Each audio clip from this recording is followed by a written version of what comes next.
Hi, എല്ലാവർക്കും നമസ്കാരം. ഇന്ന് ബ്രെഡ് ടോസ്റ്റ് ആയാലോ? അതെങ്ങനെയാണെന്ന് നോക്കാം.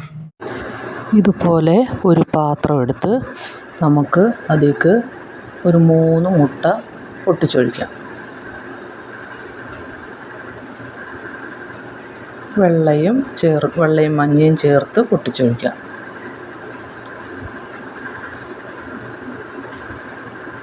നമുക്ക് ഒരുപാട് ഉണ്ടാക്കണമെങ്കിൽ കുറച്ചധികം മുട്ട എടുക്കാം.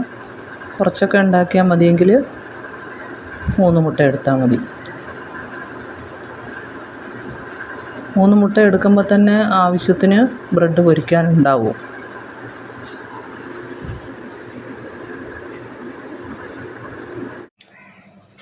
ഒരു ടീസ്പൂണ് പഞ്ചസാര. ഈ പഞ്ചസാരയും കൂടെ ഇട്ട് നന്നായിട്ട് മിക്സ് ചെയ്യണം. പഞ്ചസാര മധുരം വേണ്ടെന്നുണ്ടെങ്കിൽ പഞ്ചസാര ഇടണ്ട.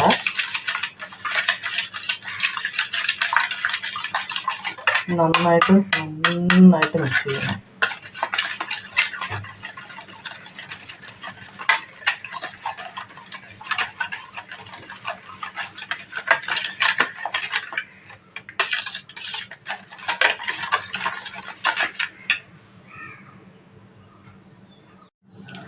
ഇനി ഒരു ഗ്ലാസ് പാലും കൂടെ ഇതിലേക്ക് ഒഴിച്ച് കൊടുക്കാം. ഒന്നും കൂടി നന്നായിട്ട് മിക്സ് ചെയ്യണം.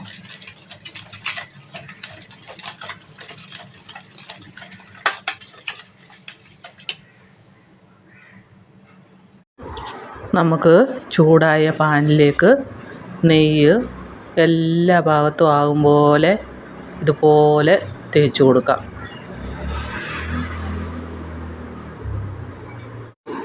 നമ്മുടെ ബ്രെഡിന് നമ്മൾ മിക്സ് ചെയ്ത് വെച്ചിരിക്കുന്ന മുട്ടയിലേക്ക് നന്നായിട്ട് മുക്കണം. തിരിച്ചും മറിച്ചും ഇട്ട് നന്നായിട്ട് മുക്കിയിട്ട് ചൂടായ പാനിലേക്ക് ഇട്ട് കൊടുക്കുക.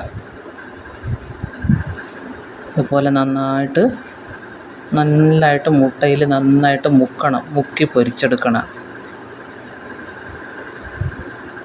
3 4 എത്രയാണോ നമ്മുടെ പാനിൽ കൊള്ളുക അത്രയും നമുക്കിടാം. ഒറ്റ ട്രിപ്പിൽ തന്നെ ഇടാം. എന്നിട്ട് നമുക്കൊരു മീഡിയം ഫ്ലെയിം ആക്കി കൊടുക്കാം. നമ്മുടെ ബ്രെഡിൻ്റെ ഒരു സൈഡ് ആയിട്ടുണ്ട്. ഇനി നമുക്കിതൊന്ന് തിരിച്ചിട്ട് കൊടുക്കാം. പെട്ടെന്ന് തയ്യാറാക്കാൻ പറ്റും. നമ്മുടെ ബ്രെഡൊക്കെ ആയിട്ടുണ്ട്. നമുക്കെല്ലാം ഇതുപോലെ തന്നെ റോസ്റ്റ് ചെയ്തെടുക്കാം. നമ്മുടെ ബ്രെഡ് റോസ്റ്റ് കൂടെ ആയിട്ടുണ്ട്. എല്ലാവരും ഇങ്ങനെയും കൂടെയൊക്കെ ഒന്ന് ബ്രെഡ് റോസ്റ്റ് ചെയ്ത് നോക്കണം. നല്ല ടേസ്റ്റാണ്. കുട്ടികൾക്കൊക്കെ കൊടുക്കാനും. ഇതിലിപ്പം മധുരം വേണ്ടാന്നുണ്ടെങ്കിൽ പഞ്ചസാര ഒഴിവാക്കാം. എല്ലാവർക്കും കഴിക്കാനും പറ്റും. ഒരു ചായക്കടിയാകും. അപ്പോൾ ഈ വീഡിയോ കാണുന്ന കൂടുതൽ തന്നെ സബ്സ്ക്രൈബ് ചെയ്യണേ. എല്ലാവരും ലൈക്കും ഷെയറും ഒക്കെ ചെയ്യണേ. Thank you.